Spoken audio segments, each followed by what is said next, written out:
No one PK me, please. I would not appreciate that. What if I PK you with love? Don't do it. Hey there, I'm BreaCheese, and this is the 6th episode of my Hardcore Ironman Progress series. Let's get right into it, and I hope you enjoy. So in the last video, we'd unlocked the Viswax daily. In order to be able to support making Viswax each day, you'll need a good source of runes. Normally, I would use the Magic Guild in Yanil and the store on Lunar Island, but if you don't have either of those unlocked, you can use this store here at the Void Knight Outpost, which has 0 requirements to access. To get here, just talk to the Squire in Port Sarum. Now it's time to work on some more questing. First up, we have the Wolf Whistle quest, which provides some summoning XP and charms when complete. The next quest on my list to complete is the Fur and Seek quest. For this quest, you have to go around gathering the hides of different creatures. Make sure you've actually started the quest before going to find the hides, though. Oh, you know what I just realized? The reason why I'm not finding these things is I never started the quest. I just ran over here and started killing unicorns. Amazing. Okay. Now that I can actually receive the items, it's as simple as going to each creature and killing a couple of them. With that complete, we receive a nice chunk of XP. Next, it's finally time to complete Dragon Slayer. This is a relatively long quest, but is pretty easy for the most part. The only part that can be challenging is the battle against Elvard. Elvard scales to your level, so she can be deceptively challenging if you're not prepared. I would recommend bringing some kind of emergency teleport in case things don't go as planned. Aside from that, bring a couple of super potions and start attacking. With any luck, you'll finish her off quickly enough and take her head as proof of your accomplishment. And with that quest complete, we receive a huge chunk of strength and defense XP, along with the ability to buy our Mystic Robe Top. Now we're going to complete Haunted Mine. This is a pretty easy quest, but it does have a boss fight at the end.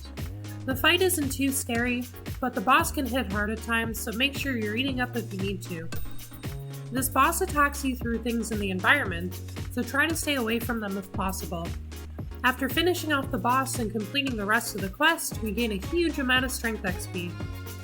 The next quest on our list is the Watchtower Quest. This quest requires some dragon bones, so I headed over to the Taverley dungeon to kill a blue dragon. If you don't have 75 agility for the shortcut, in order to access this area, you'll need to get the Dusty Key. To get this, just head over to the Black Knight area and defeat this jailer for his key. Then use that key to go in here and talk to this guy to receive the Dusty Key. Now we can complete the Watchtower Quest. This is another simple quest that doesn't contain anything too difficult. Just make sure you're extra careful to use the potion on these shamans instead of attacking them, or they'll deal significant damage to you. With that quest done, we gain a whole bunch of magic XP. Next, we completed the Feud, which is another simple quest that gives us a big chunk of thieving XP when complete. Now we're going to be completing Elemental Workshop 4. This one is luckily a lot easier than the previous one in this series. Once completed, we gain a nice amount of rune crafting and crafting XP. Next up is Fight Arena. The only thing to worry about in this quest is there's a few toughish enemies that you need to fight at the end. These enemies shouldn't be too tough to defeat, and for the last battle against General Khazard, you can actually just skip it by leaving the arena. And with this one complete, we get a nice amount of attack and thieving XP. Our next quest is Contact. This quest actually has quite a few reasonably dangerous parts to it.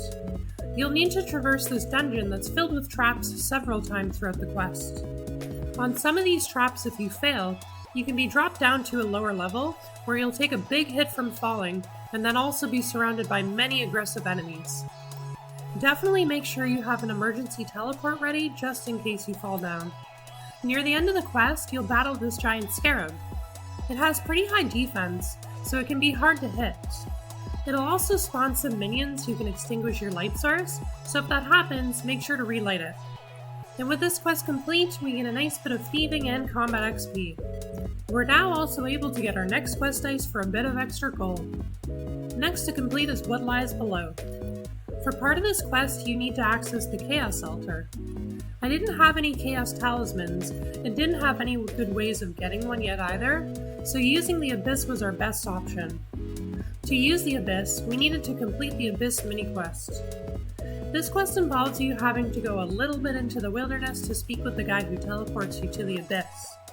Since it's only a little bit in, I decided to risk it on stream anyways.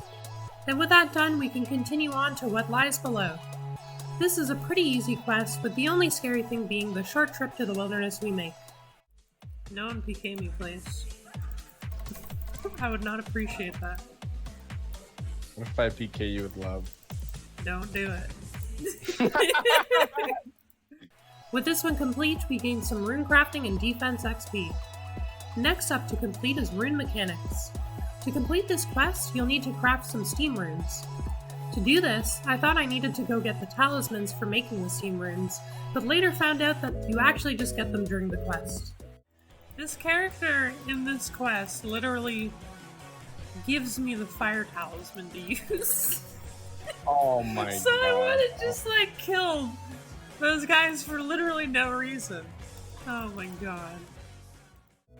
You also need to gain a few pizzazz points for this quest, and I find a really easy way to do this is to complete these puzzles here. All you need to do is cast telekinetic grab in the direction that you want to pull the statue until you get it to the final spot. The rest of the quest is really simple to complete, and we gain some construction, magic, and rune crafting XP once done. Vampire Slayer is next on our list, which provides some combat XP when complete. Then we completed the first from an Exaga 3's company.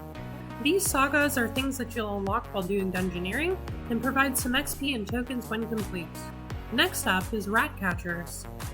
You'll be using your cat to catch many rats during this quest. So this is the first of a few quests where having a cat instead of a kitten will make your life much easier. Partway through the quest, your cat will need to battle the King Rat. Make sure you bring along a couple of raw fish to feed your cat to heal it during the fight. With this quest complete, we get a nice chunk of thieving XP. Next, we're going to complete Death to the Dorgashen. To complete this quest, you need to acquire 2 full sets of ham robes. To get these robes, you'll need to pickpocket these ham members in their hideout. I didn't learn this until much later on, but apparently if you start the quest before going to get the robes, you'll have a much higher drop chance on getting the pieces. So to save yourself a massive headache, start the quest before trying to get these robes. Nothing in this quest is particularly difficult, but do make sure to bring either melee or magic into the final battle, because Sigmund will be using prayers against the last type of damage he's received, and Zanuck will be using ranged. Once completed, we gain a bit of combat and thieving XP. Next up we have the sequel to the previous quest, Another Slice of Ham. This is another really easy one to complete. During the final battle against Sigmund, you'll need to first gain 100% adrenaline, and then use the Ancient Mace's special attack on him before you can start damaging him. And with that one done, we gain some mining and prayer XP. We're going to continue on by completing the next quest in this series again, Land of the Goblins. This one's a bit long, but doesn't have anything difficult throughout it. There's a few enemies near the end, but none of them are very dangerous in any way. With this one complete, we gain a whole bunch of XP and a variety of skills. Next we completed Mountain Daughter for a bit of attack and prayer XP. Benedict's World Tour was up next, which gained us a handful of lamps which we were able to put into our Herpler skill. And finally we completed the Eagle's Beak quest, which gained us a bit of Hunter XP. And that's where we're going to end it for today. If you enjoyed the video, don't forget to like, subscribe, and share it with your friends. Also, let me know what you guys think about this episode down in the comments. I also stream all of this account's gameplay over on Twitch, so if you'd like to hang out and follow my progress live, you can find me on Twitch with the same name as my YouTube channel, BreaCheese. And you can find my Twitch schedule down in the video description below. Thanks again for watching, and I'll see you guys in the next one.